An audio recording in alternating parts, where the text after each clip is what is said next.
Pois é, bicho, bom dia. Bom dia hoje 2 de janeiro de 26, sexta-feira. Eu assobiando essa música Pedreiro, do Chico Buarque, eu não sei de que ano é. O Chico Buarque me lembra um momento que eu tive lá em Manaus, mas a minha filha me mostrou que eu estava errado, que eu queria vincular a situação com o Chico e com o Rui Guerra e não tinha nada a ver. Mas o fato é que eu estava na Aliança Francesa, levado por uma aluna de violão que estava ensaiando uma peça, Morte e Vida Severina, que eu, misturei as bolas e achava que era do Rui Guerra e não tem nada a ver com o Rui Guerra, tá certo? Do João Cabral de Melo Neto, um poeta nordestino, não sei qual é o estado ali, não sei se é Pernambuco, não sei qual é o estado. E lá eu conheci uma fulaninha, e ali, chegamos até aí uma sessão de cinema, o Cine Veneza. Tinha o Igarapé de Manaus, cara, que era um igarapé sujo pra cacete, um igarapé ali, conspurcado pela pobreza, A pobreza ela é foda, Pelas construções em madeira dentro do igarapé, tá certo? Cheio de matos, Ali mesmo se fazia ali, Ali o banheiro, Enfim. Mas tinha esse igarapé de Manaus e tinha um outro mais adiante, eu não lembro o nome agora, tá certo? E lá fizeram um prédio, E ali fizeram uma sala de cinema, acho que era o Veneza o nome desse cinema. E eu levei a criaturinha ali, para puxar uma sessão de cinema, O meu problema, rapaz, era que eu não tinha os finalmente, tá certo? Eu não sabia como pegar, tá certo? Eu não sabia como chegar, tá certo? Essa era a verdade. Eu tinha uma moto linda, tá certo? E isso aí facilitava as coisas, facilitava o movimento, tá certo? Hoje me acho preso em casa, tanto assim, porque estou sem meio de locomoção própria, entendeu? E não estou interessado, estou relaxado quanto a isso. Hoje me cago de medo de andar de motocicleta, de pegar uma motocicleta para pilotar, aquela coisa toda, tá certo? E eu só sei, rapaz, que eu conheci a pequena lá na Aliança Francesa, tá certo? E na época fui convidado pelo grupo, nessa época estava lá o Zezinho do Carrapicho, eu acho que o Zezinho do Carrapicho já faleceu, não sei se já faleceu. Como é que chamava o Zezinho, hein? Eu não sei, era um grupo de teatro amador do Sesc, eu acho, ali, né, daquela coisa ali do Sesc, do comércio, ali no centro de Manaus. E ele estava ensaiando uma peça na Aliança Francesa, e lá na Aliança Francesa, rapaz, tinha um tal de... Como é que chamava o cara, hein? Porra, agora deu branco no nome do cara, que era o coordenador da Aliança Francesa. E, rapaz, aí eu comecei, a arriar as asas ali pra fulaninha, aquela coisa toda, Aí um dia ela me chega lá, num sábado, eu passei lá pra gente dar uma saída à noite, Ela disse, eu tenho um negócio pra te falar. Aí eu disse, tá, fala aí. É o seguinte, tem aquele fulano lá, o coordenador da Aliança Francesa? Tem. Pois é, e ele está me propondo, que eu vá que eu vá estudar teatro na França, tá certo? A essa altura eu acho que ela já está então baculejando com ele, Aí eu fiquei olhando assim, tá certo? E para bom entendedor, bicho, minhas palavras bastam, tá certo? Eu peguei, eu despistei, não sei se ela esperava que eu resistisse, mas eu não quis saber de papo, Eu peguei, dei as costas assim abruptamente, eu estava ali na porta de entrada ainda, não tinha entrado na casa dela, estava ali na frente da casa e tal, Eu dei as costas e montei na minha moto, rapaz, e nunca mais voltei, tá certo? Cheguei a vê-la. Como é que chamava o cara, rapaz? Cheguei a vê-la na garupa de uma motocicleta pilotada pelo cara, o coordenador da Aliança Francesa, Já era um cara assim, um coroa, assim, um cara acho que de uns 40 para 50 anos, eu não sei, eu acho que era. Não sei dizer se ele serviu no... Como é que chama aquele exército da França? Não vou lembrar agora o nome. Às vezes eu introduzo o assunto, sabe, não sei como dar, dar sequência. Como é que chamava, hein? Aquele exército que atuava lá na África, sabe, fazia matança para aquelas bandas de lá, tá certo? Um exército só de brabo, rapaz, sabe? Puta merda. Aí eu só sei, rapaz, que eu dei as costas pra pequena, sabe? E eu falava que eu cheguei a vê-la transitando pelos mesmos lugares no território onde eu estava, sabe? Que era limitado. E por vezes então, sabe? Ela passava assim ao longe, eu olhei com o rabo do olho e vi, sabe? Ela agarrada às costas dele, sabe? E aquela coisa toda. O nome do cara não era Michel, nem era Paul, certo? Nem era George. Georgie. Não era. E assim, sabe? Aí a ideia era me vincular. Eles queriam que eu me vinculasse ao grupo, queriam que eu pegasse violão, souberam que eu era professor de violão, sabe? E queriam que eu ali fizesse ali, sabe, acompanhasse, conhecesse ali a trama musical, tá certo, etc, entendeu? Mas só que na época eu falei pro meu filho caçula agora, sabe, usando um termo que ele usou, sabe, eu não tinha inteligência musical na época, apesar de ser professor de violão, mas assim, o meu violão era intuitivo, certo? Era violão de orelha, certo? O pouco que eu sabia de teoria era do que eu lia, tá certo? E para fazer as aulas de professor de violão, eu comprava uma revista, violão guitarra, tá certo? E sabia ler, e sabia ali fazer ali as posições, sabia ler as figuras dos acordes. Como é que chama a figura dos acordes, hein? As cifras, tá certo? Eu sabia ler as cifras, sabe? E ali com jeito e com um pouco de arte eu fazia a movimentação. E assim eu ia enganando, sabe? Mas assim, chegava num ponto que eu não tinha inteligência musical, tá certo? A inteligência musical não estava em mim. Teve um pai e um filho, sabe, que eram aí, sabe, que se tornaram distintos na história. O pai saía com o filho pela rua, sabe, e obrigava o filho a cada ruído, a cada sonido, sabe, que aparecia na frente. Poderia ser o apito de um trem, sabe, poderia ser um ranger de uma porta, sabe, sei lá o que, alguém gritando, tá certo? Ele perguntava qual é o tom. Qual é o tom? E o garoto, rapaz, o pai que perguntava, o garoto tinha que saber qual era o tom, sabe, ali, sabe, saber identificar, tá certo? Mais tarde, esse garoto veio a ser um grande músico, um grande compositor, tá certo? Mas assim, feito dessa maneira, com base na opressão, tá certo? Eu não sei, sabe, se é isso, sabe? Se a disciplina obriga a isso, tá certo? A disciplina, às vezes, a prática, a disciplina, a repetição, sabe, ela obriga o cidadão a ser oprimido, obriga, causa opressão, tá certo? E falando em repetição, eu vou agora pedir licença para Guma, que eu vou bem ali, tá certo?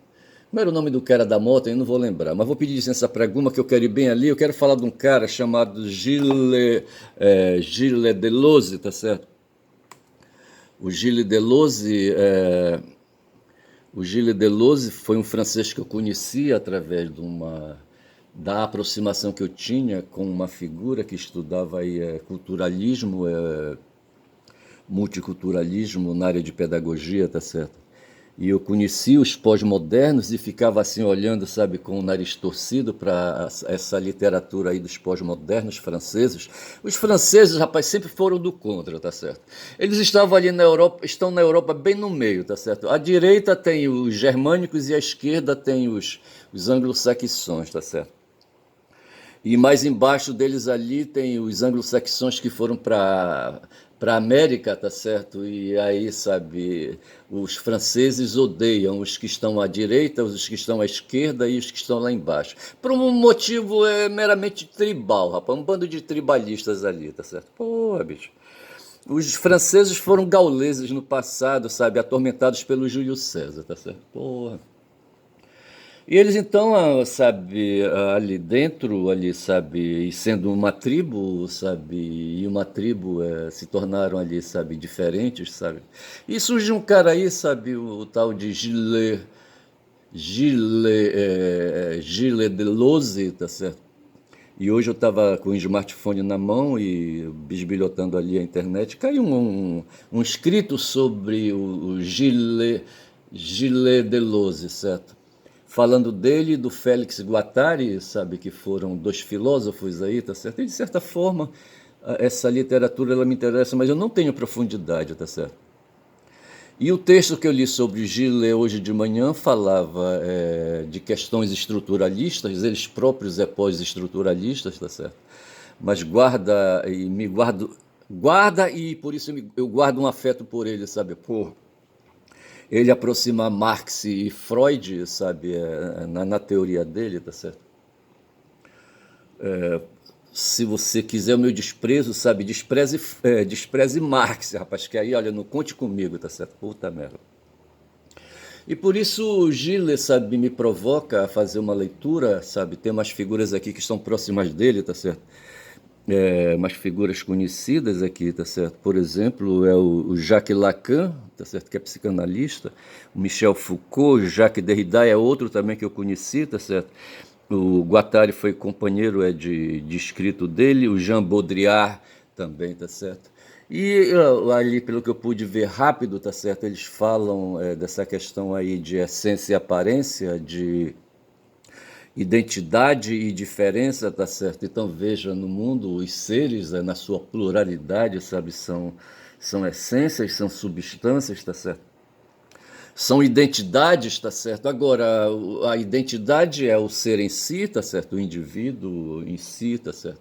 E o outro que está à sua frente é a diferença, tá certo? Onde a gente percebe que aquele ali não sou eu, tá certo? É o espelho, tá certo? A diferença é o espelho, tá certo? Pô, bicho. Não sei se eu estou correto falando isso, que a diferença é o espelho, não sei. Porque, no fundo, o diferente que está à minha frente é ele, tá certo? E é ele nele, tá certo? Ah, porra. E assim, sabe, é um trabalho que eu preciso fazer, sabe, com o Gilles Deleuze. E uma outra coisa que aconteceu foi o Conde, rapaz. O Conde, quando eu quero saber, sabe, o que aconteceu no dia, tá certo? Tem uma live, a live das 23 horas do Conde. O Conde, eu tenho uma birra com ele. Outro dia falava que vivia num colegiado, numa comunidade cosmopolita, onde havia paulistas, havia mineiros, havia capixabas, havia nordestinos e havia nortistas, era o noviciado lá na colônia, em Jabotão, sabe? Hoje Jabotão dos Guararapes. E o cara, um dos caras mais fracos que tinha era um paulista, tá certo? O paulista era o assistente, ele já era, eu acho que ele já tinha feito teologia, tá certo? E estava faltando ali, dando um tempo ali para se ordenar padre, tá certo? E a gente então convivia ali, tá certo? Lá na colônia, numa comunidade, num afastado, numa localidade afastada de Jaboatão, da cidade de Jaboatão. Jaboatão era uma cidade, tá certo? Uma cidade, como é que a gente diz assim, mas sem foro de cidade, sabe? Ah, era uma cidade, Jaboatão era cidade. Hoje é Jaboatão dos Guararapes, tá certo? Não sei qual é a diferença de uma situação jurídica para outra, tá certo? E a gente se punha ali, tá certo? Eu não vou lembrar o nome das figuras que fazia esse grupo cosmopolita, tá certo? E havia esse paulista lá, tá certo? E na verdade, eram uns caras diferentes, tá certo? Eu achava uns caras diferentes, tá certo? Os caras, principalmente os caras do Sudeste ali. Havia um mineiro, como é que chamava o mineiro, hein? Palose, acho que era o Palose, tá certo? E havia mineiros e havia capixabas, eu não vou lembrar o nome dos outros, tá certo? Havia o paulista, como eu disse, tá certo? Eu acho que não tinha paranaense, não. E havia o Jorge, que era nordestino, sabe? Era de Carpina, eu acho que da mesma cidade do diretor lá do noviciado, como é que chamava o diretor do noviciado? Ricardo. O Ricardo era um homem pequeno, Ricardinho, a gente chamava para ele Padre Ricardo. E ele farejava, sabe? Sabia que eu não ia ter vida longa dentro da congregação, tá certo? Antes tinha passado por lá nessa mesma localidade um irmão que eu tive e faleceu, tá certo? E ele, sabe, aconselhou meu irmão a desistir do noviciado, sabe? E eu penso que ele quis também, sabe, durante o noviciado, foi o período de um ano que a gente passava lá, ele queria, sabe, ter uma oportunidade de se reunir comigo e me pedir para desistir, tá certo? Mas havia umas pessoas lá, membros da direção da congregação, sabe, lá dos salesianos, sabe, que acho que apostavam em mim, tá certo? Me olhavam, sabe, e talvez aí, sabe, fosse voto contrário ao Ricardo, mas eu penso que a vontade do Ricardo, sabe, era ter chutado a minha bunda antes que eu passasse os 12 meses de noviciado lá, sabe, na colônia, tá certo? Em Colônia. Rapaz, eu só sei dizer que é isso. E por que que eu tô falando do Ricardo, rapaz, sabe? Não, eu queria falar do paulista, tá certo? E o Conde é um paulista, tá certo? Ele mora hoje em o quê, rapaz?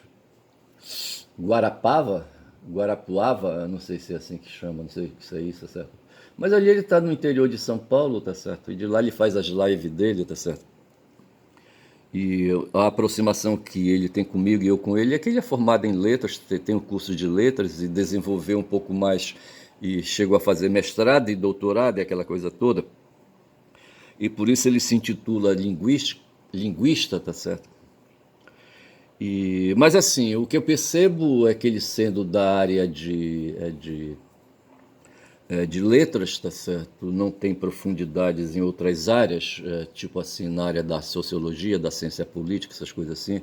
Agora, como youtuber, ele promove nos programas dele, nas lives que ele produz, contato com intelectuais diversos, e ele gosta muito de se aproximar de pessoal da área jurídica, tá certo? Tem um grupo aí chamado Prerrogativas, tá certo? E ele se diz associado do grupo Prerrogativas sem ser advogado. Eu não sei como é que é isso aí, tá certo? Mas me parece que ele contribuía com esse trabalho aí, com esse grupo, mas promovendo ali, sabe, a apresentação da live, entendeu? Mas eu não concordo muito com essa aproximação dele dentro desse grupo, porque o grupo ele é de advogados, tá certo? De juristas, de operadores do direito, tem juízes no meio e aquela coisa toda. E por vezes assim, sabe, penso que ele é um cara que tem oportunidade de fazer interlocução com várias consciências, com vários conhecimentos, com várias áreas de conhecimento, tá certo? E ele chegou a falar ontem, por isso que ele está aqui na minha frente, ele chegou a falar com uma pessoa, eu não sei qual é a área de conhecimento dessa pessoa, uma professora, e essa professora aborda o campo do racismo, etc. e tal, e num certo momento ele revelou que essa professora trata do racismo dentro do grupo dos evangélicos, tá certo? E chegou a falar que essas pessoas são discriminadas, tá certo? E que haveria até racismo por aí, aquela coisa toda, tá certo? Quando, na verdade, ele falou, o Conde, sabe, que essas pessoas são assim, são evangélicas, inclusive, porque são pobres, tá certo? Pô, bicho, são pobres. E aí é que eu caio num ponto, sabe, que eu gosto de falar, porque eu venho também da pobreza, tá certo? Ali, sabe, apesar de ter um pai que foi sempre aí, sabe, um cara que teve renda, e renda fixa, renda assalariada, sabe, desde quando viemos de Altamira para cá, e isso nos poria ali dentro de um campo aí acima um pouco da linha da pobreza, tá certo? Mas o fato é que a questão aí, sabe, da classe popular, do povo, tá certo? Uma coisa que aí, sabe, que se encaixa é a questão da escola, rapaz, sabe? Só a escola pode salvar, sabe, ali, sabe, a pobreza, o povo, sabe, o grupo popular, tá certo? A gente pode ser povo sendo aí, sabe, frequentador de escola, tendo escolaridade. Eu acho que esse é o problema, tá certo? E na vida as pessoas aí, sabe, têm tirado a oportunidade de frequentar a escola e vão se tornando adultos, sabe, e vão trabalhando, e depois fica difícil recuperar, sabe, esse tempo passado, sabe, esse enquadramento. O tempo não perdoa, bicho, olha, não perdoa, não.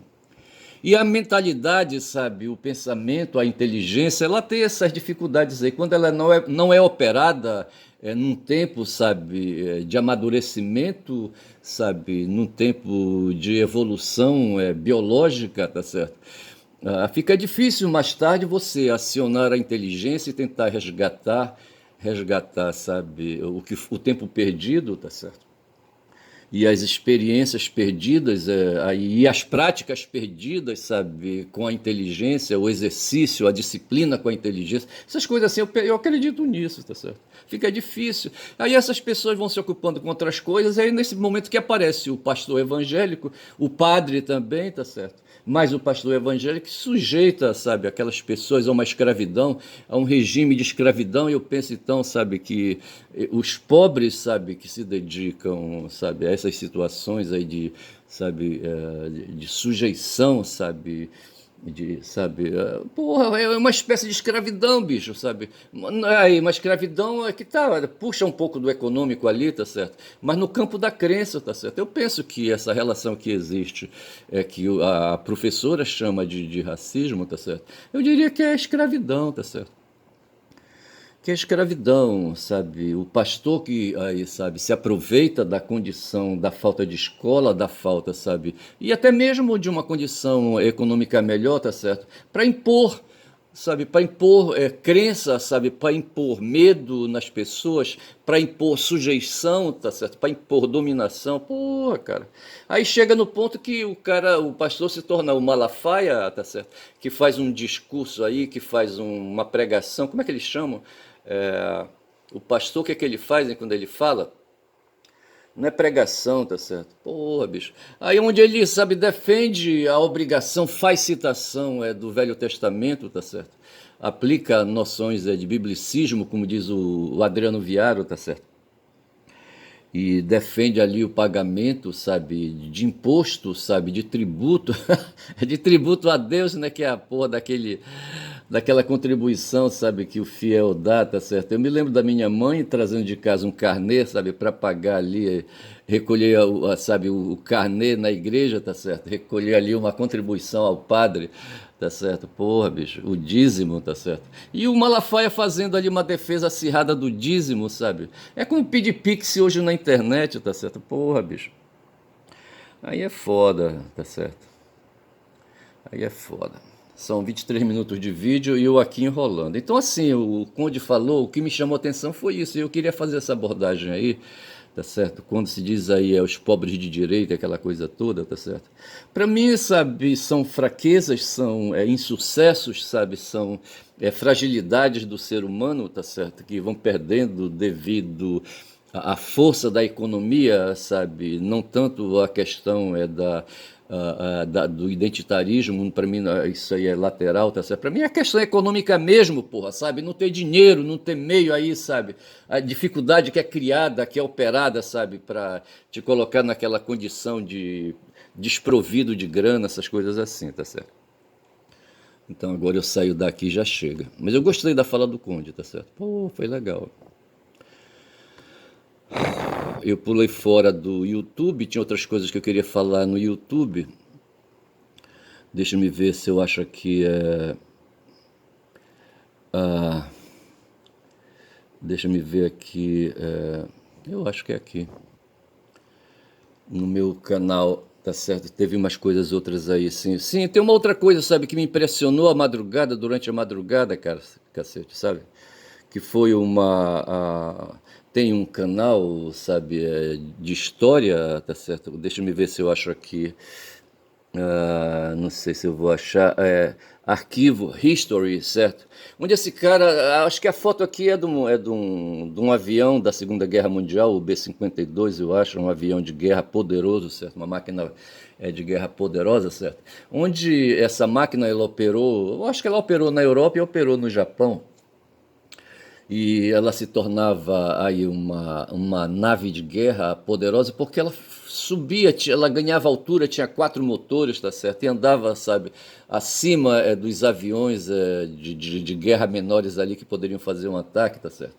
O problema é que quando ela despejava as bombas que elas carregavam, que esses aviões que elas carregavam, essas naves de guerra carregavam, certo? Não acertavam o alvo, sabe, devido à altitude e aí, sabe, a influência de outros fatores aí, sabe, atmosféricos, sabe? O alvo terminava ficando distante, aquela coisa toda. E tinha um cara que idealizou, sabe, a fabricação e o uso, sabe, dessa nave de guerra, tá certo? onde ele não se importava, havia o problema que enquanto eles estavam na altura, na estratosfera, estava tudo bem. Estava, por exemplo, se fosse lá para as bandas do Pacífico, ali contra o Japão, eles escapavam do ataque dos aviões Zero, certo? Aquelas maquininhas de guerra dos japoneses, certo?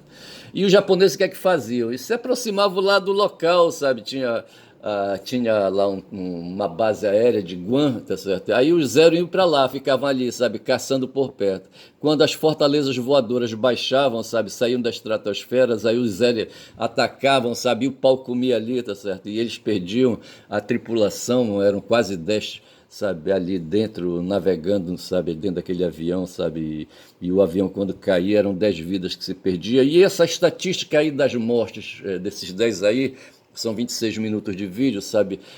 Aí, sabe? Preocupava, rapaz, essa turma aí, sabe? Os estadunidenses, tá certo? Aí foi quando eles decidiram, rapaz, sair da estratosfera e fazer o ataque, tá certo? Agora a ideia, sabe, era fazer. Qual era a ideia, certo? A ideia, sabe, era matar todo mundo. Eles queriam acabar com a guerra, tá certo? Porra, bicho. E usavam napalm, sabe? E usavam napalm, sabe? Eu fiquei pensando, nós temos hoje aí, sabe? Tem duas cidades japonesas que foram atacadas com bomba atômica, tá certo? Mas antes disso, rapaz, esse projeto aí, sabe, chegou a matar quase 500 mil de japoneses, certo? Quando aquelas duas cidades ali, sabe, que foram atacadas por bomba atômica, sabe? Me parece que numa dessas aí, sabe, morreram 80 mil, noutra não sei se chegou a 120 mil, tá certo? Já esses ataques feitos por esses aviões aí, tá certo? Nessas condições, usando napalm, matou acho que mais de 500 mil, sabe, de japoneses ali, tá certo? Eles reduziram a pó, por exemplo, a cidade de Tóquio, tá certo? E usavam bombas incendiárias, sabe? Porque o napalm é uma bomba incendiária, tá certo? Porra, bicho, é foda. Eu só sei que eu fiquei impressionado com isso, rapaz. Pô, vê se pode uma porra dessa. E a outra notícia que teve foi sobre por que que a União Soviética, uma versão que tem aí, eu não sei, que é o HT Military, tá certo? É o site HT Military, tá certo? Onde eles dizem que a causa da ruína da União Soviética é uma coisa de aprofundar, de estudar, perguntar do Lejune Mihan, perguntar do Zé Reinaldo, que são estudiosos, perguntar do Fernando Horta, sabe se é isso mesmo, tá certo? Por que que a União Soviética se dissolveu? E ele diz, rapaz, que a questão foi a questão econômica mesmo. A União Soviética se preocupou em, sabe, em produzir tecnologias em várias áreas, tá certo? Mas o econômico, sabe, o dólar, tá certo? O dólar, porra, sabe? Porra, bicho, o dólar pegou, sabe, ali, sabe, os dirigentes soviéticos, tá certo? Porra, o petróleo, tá certo, ali, sabe, de repente faltou dinheiro ali, sabe, para sustentar, para garantir a renovação das tecnologias, das tecnologias aí, sabe, econômicas, sabe, enfim, tá certo? E tudo começou quando a Arábia Saudita resolveu aumentar o preço, aumentar a cota de produção de petróleo, porque havia ali uma combinação de que todos ali, sabe, que produziam petróleo, produziriam uma quantidade de petróleo e manteriam ali um equilíbrio, tá certo? E a Arábia Saudita um dia chegou de dois pés ali, sabe, com duas havaianas, sabe, e jogou a porta embaixo e disse, a partir de agora, sabe, quem quiser que se quebre, sabe, quem for podre que se quebre, porque nós vamos produzir petróleo à vontade, tá certo? Eu não sei se tinha uma combinação aí, sabe, com o mundo capitalista, tá certo? Sei que, rapaz, olha, pegaram fumando, tá certo? E de repente houve muita oferta de petróleo, tá certo? Aí você baculeja aí, sabe, a lei da oferta e da procura. Havia oferta de petróleo, mas não tinha muita procura, tá certo? E a União Soviética tinha um petróleo pesado e de repente começou a fraquejar na produção de petróleo e na venda de petróleo, tá certo? E o dinheiro do petróleo era que sustentava, sabe, a União Soviética, tá certo?